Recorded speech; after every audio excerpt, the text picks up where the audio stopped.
Hey guys, Little League World Series time just around the corner. It always makes me think back to my childhood playing Little League ball. Now, I grew up in Southern Illinois. It was farm country, and usually my coaches were whatever farmer wasn't in the field that day. And I think back to some of my own pitfalls as a right-handed hitter, head flying out, looking at my third base coach, and the third base coach replying to me, "Justin, keep your head on the ball.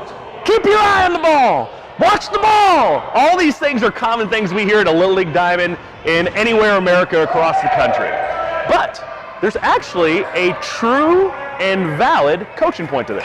And it has nothing to do with seeing the baseball. In fact, because of the ball's traveling so fast, our eye is not fast enough to see the ball-bat collision. Your eye essentially works at just about the same frame rate as a camera does. At about 30 frames per second is what the brain can process. Way too fast to see the ball-bat collision. So why then are our coaches always telling us, keep your head down on the ball? And the reason is posture. I want to keep the bat in a hitting zone for an extended period of time. And young players struggle with this because they lack core strength in order to maintain posture throughout the arc of the swing. And that's the important piece here. Maintain posture throughout the entire arc of the swing. So as I get to a low pitch or a pitch away and I have more tilt with my upper body and torso to this ball, that tilt has to be maintained through the follow-through of the swing. Here's what often happens to these youth players and why you often see their head and torso flying out to the third baseline. Well, one, they're out of sequence. They tend to fire from the top.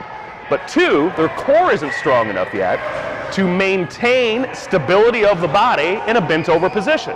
So as they start to tilt to get underneath the baseball and attack from underneath it and hit it in the air, they immediately stand upright to get their head stacked over their shoulders, over their hips, and over their feet. This is a very stable position. When I tilt in towards home plate, my head goes in. That requires a lot of oblique strength in order to hold that position through the arc of the swing. So here's what it does to your bat path. When I stand straight up to get the body stacked once again, where I was attacking through the zone and the bat staying behind the ball, as soon as I stand up, you see how the flat finish takes place and the bat takes a left turn right off my front hip.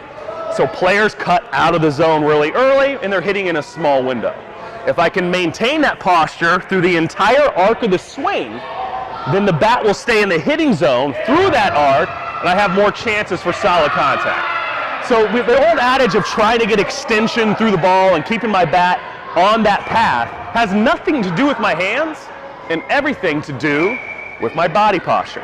So if you watch me just taking my arms and swinging them from side to side, the arc of the swing is always the same as long as I maintain the posture throughout. So here's a low pitch I'm trying to attack underneath, and you'll see the swing descent into the zone will be on the same line that the finish of the swing is. And I don't want to change that line. So if I attack from underneath the ball and stand up, and you see how my hands now cut off my front hip, we've changed the arc. We're hitting in a small window. I'm pulling off the ball, and my third base coach in my small hometown of Robinson, Illinois, is yelling at me in the third base coaching box. So there's something for you. Keeping your head on the ball. You're going to hear it in every Little League game that we have upcoming in the next 2 weeks. But those coaches were right. Keep your head on the ball in order to maintain posture and keep your bat in a bigger hitting zone. Till next time, it's Justin Stone. We'll see you on the field.